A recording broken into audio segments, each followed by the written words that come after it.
Hello दोस्तों, आज हम बात करेंगे एक बेहतरीन survival drama film the good life यानी आड़ू जीवितम के बारे में, जो नेटफ्लिक्स पर मलयालम के साथ सभी साउथ लैंग्वेज में और हिंदी डब में भी देखने को मिल जाएगी। लगभग 2 घंटे 50 मिनट की लेंथ के साथ आई ये एक फिल्म है जिसमें हमें पृथ्वीराज सुकुमारन के साथ आमला पोल भी नजर आती है, और वही म्यूजिक के साथ background score A R Rahman द्वारा दिया गया है, और वही फिल्म का डायरेक्शन ब्लेसी द्वारा किया गया है। फिल्म आड़ू जीवितम नाम की एक नोवेल पर बेस्ड है। कहानी के बारे में ब्रीफ में बात करें तो नजीब मोहम्मद जो केरला से गल्फ कंट्री काम के लिए आया होता है, लेकिन वह किसी तरह से रेगिस्तान में फंस जाता है। और वह रेगिस्तान में कैसे फंसता है, यहाँ आया ही क्यों है, साथ ही वह क्या यहाँ से निकलेगा, और अगर निकलेगा तो कैसे, इन सब के बारे में फिल्म है। फिल्म के फर्स्ट हाफ की बात करें तो फिल्म का फर्स्ट हाफ एक डिसेंट और सामान्य सही है, लेकिन इसमें नजीब का कैरेक्टर के बारे में और उसकी परिस्थिति और गल्फ आने और यहाँ पर फंस जाने की जर्नी को जो दिखाया गया है वो काफी बेहतरीन है। और वहीं सेकंड हाफ तो पूरा सर्वाइवल ड्रामा के ऊपर ही बेस्ड है, जिसमें आपको चाहे डायलॉग कम सुनने को मिले, लेकिन एक्टर्स का जो वहाँ पर काम है और जो परफॉर्मेंस उन्होंने दिए वो कहीं पर भी आपको फिल्म से अलग होती हुई या दूर ले जाती हुई नजर नहीं आती है। फिल्म को बनने में लगभग 16 साल का समय लगा है। ये बात आपको फिल्म और खासकर फिल्म के सेकंड हाफ को देखकर लगता भी है।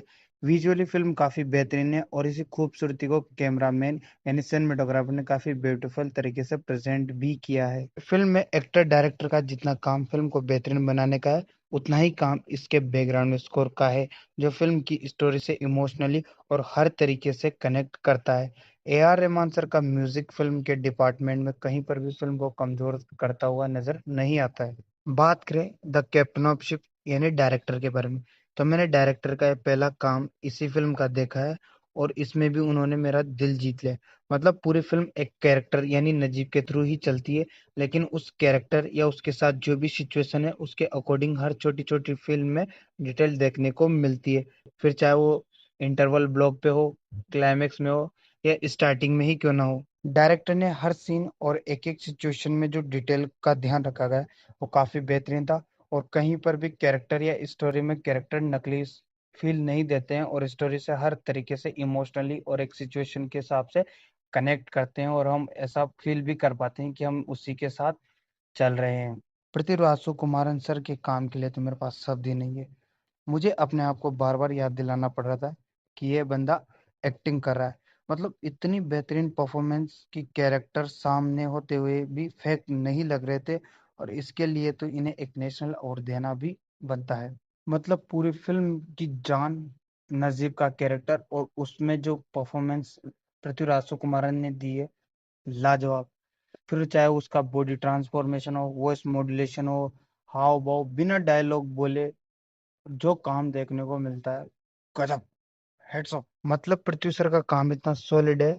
अगर आप फर्स्ट हाफ में देखो तो जब नजीब का कैरेक्टर सामने आता है तो उसकी वॉइस साफ और वो एकदम फिट है, और वहीं जब वो लंबे टाइम तक रेगिस्तान में रहने पर और किसी से बात नहीं करने पर उसके वॉइस में जो मॉड्यूलेशन देखने को मिलता है वो शानदार था। और उसको मलयालम वर्जन की तरह ही एज अ टीज हिंदी डब वर्जन में भी काफी बेहतरीन डब किया गया है। फिल्म का इंटरवल ब्लॉक काफी बेहतरीन है। फिल्म में जहाँ एक आदमी दूसरे आदमी की लैंग्वेज तो समझ ही नहीं पा रहा है, लेकिन साथ ही वह उसकी बॉडी लैंग्वेज से भी कनेक्ट नहीं कर रहा है। लेकिन वहीं अगर आप पृथ्वीराज सुकुमारन का कैरेक्टर इंटरवल पे देखो तो वह बिना लैंग्वेज के भी उन जानवरों से या उन एनिमल से काफी बेहतरीन तरीके से बिना लैंग्वेज के भी कनेक्ट कर पा रहा है। और इंटरवल ब्लॉक काफी बेहतरीन तरीके से इमोशनल तरीके से कनेक्ट करता है। फिल्म का इंटरवल आपको यह सिखाता है कि आपको एक दूसरे की परवाह करने या किसी से कनेक्ट होने के लिए एक लैंग्वेज की जरूरत नहीं है। आप उनसे दिल से या उनसे किसी भी प्रकार से उनकी टेक केयर करने के लिए कनेक्ट हो सकते हो इमोशनली, जो कि इंटरवल में काफी बेहतरीन तरीके से पृथ्वीराज सुकुमारन के कैरेक्टर के द्वारा जब वो उन ऊँटों से कुछ बोलता है उस सीन में काफी बेहतरीन तरीके से इमोशनल सीन्स सामने नजर आता है। फिल्म का क्लाइमेक्स चाहे प्रिडिक्टेबल हो, लेकिन उसके बाद भी स्क्रीन प्ले या डायरेक्शन के साथ एक्टिंग इतनी बेहतरीन है कि फिल्म में आपका इंटरेस्ट कहीं पर भी कम होता हुआ या डगमगाता नजर नहीं आता है। फिल्म में और भी एक्टर्स नजर आते हैं और उनका काम भी काफी सॉलिड देखने को मिलता है। फिल्म से जुड़ा एक एक्सपीरियंस शेयर करता हूँ।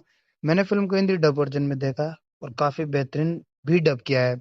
और अपने लिए खुद पृथ्वीराज कुमार ने हिंदी डब वर्जन में डब किया है, इसलिए मैंने इसको हिंदी डब वर्जन में देखना उचित समझा। फिल्म जब थिएटर में रिलीज हुई होगी तो शायद इसमें सबटाइटल नहीं होंगे, और नजीब का कैरेक्टर जो लैंग्वेज बैरियर फील कर रहा होगा वही आप या ऑडियंस ने देखते हुए किया होगा। लेकिन मेरे केस में ये हुआ, मैंने फिल्म को देखते हुए सबटाइटल चालू कर रखे थे और पूरी फिल्म में ही मैंने सबटाइटल देखे हैं, या उससे मैंने लैंग्वेज बैरियर को फील नहीं किया है। इसलिए कहीं कहीं मेरा एक्सपीरियंस इसमें थोड़ा फीका जरूर हुआ है नजीब के कैरेक्टर के अकॉर्डिंग। इसलिए अगर आप इसे देख रहे हो तो आप हो सके तो बिना सबटाइटल के ही देखें।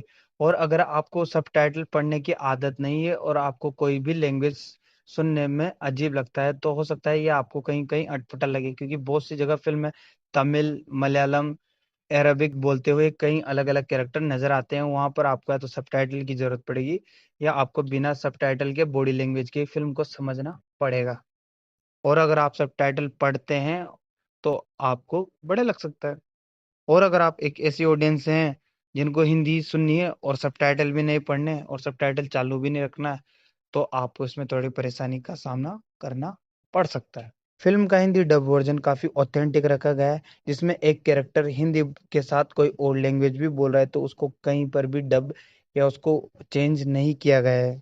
नहीं तो बहुत सारे फिल्मों में ऐसा होता है कि कैरेक्टर बोल तो मलयालम रहा है लेकिन उसको हिंदी कर दिया गया है, या कहीं पर विदेश में भी अगर वो इंग्लिश बोल रहा है तो उसको तेलुगु या मलयालम कर दिया जाता है। फिल्म की हिंदी डबिंग और मलयालम डबिंग के चेंजेस के बारे में बात करें तो जहाँ हिंदी डब वर्जन में पृथ्वीराज कुमारन का कैरेक्टर हिंदी बोल रहा है तो वहाँ उसका दोस्त तमिल और एक बूढ़ा व्यक्ति है जो तमिल बोलता हुआ नजर आता है और उसे बंगाली समझता है। लेकिन वही मलयालम वर्जन में वही बूढ़ा व्यक्ति हिंदी बोलता हुआ नजर आता है और पृथ्वीराज कुमारन का दोस्त हिंदी बोलता हुआ नजर आता है, और पृथ्वीराज कुमारन मलयालम बोलता हुआ नजर आता है और उसे और लैंग्वेज समझ में नहीं आती है, और बूढ़ा व्यक्ति उसे मद्रासी यानी तमिल समझता है। ओवरऑल आड़ो जीवितम एक मस्ट वॉच फिल्म कहना चाहूंगा। और अगर आपको ऐसी सर्वाइवल ड्रामा थ्रिलर फिल्म पसंद है तो ये फिल्म आप बिल्कुल भी मिस नहीं कर सकते। लेकिन अगर आप एक ऐसी ऑडियंस में हैं जिसे मिर्च मसाला, एक्शन पैक्ड या इंटरटेनमेंट पर्पज से ही फिल्म को देखती हो तो आप इस फिल्म से हो सके तो दूरी ही बनाए रखें। तो ये था जो भी था इस फिल्म के बारे में। अगर आपने भी आड़ो जीवितम या द गोट लाइफ फिल्म को देख लिया तो ये फिल्म आपको कैसी लगी प्लीज कमेंट करके जरूर बताइए।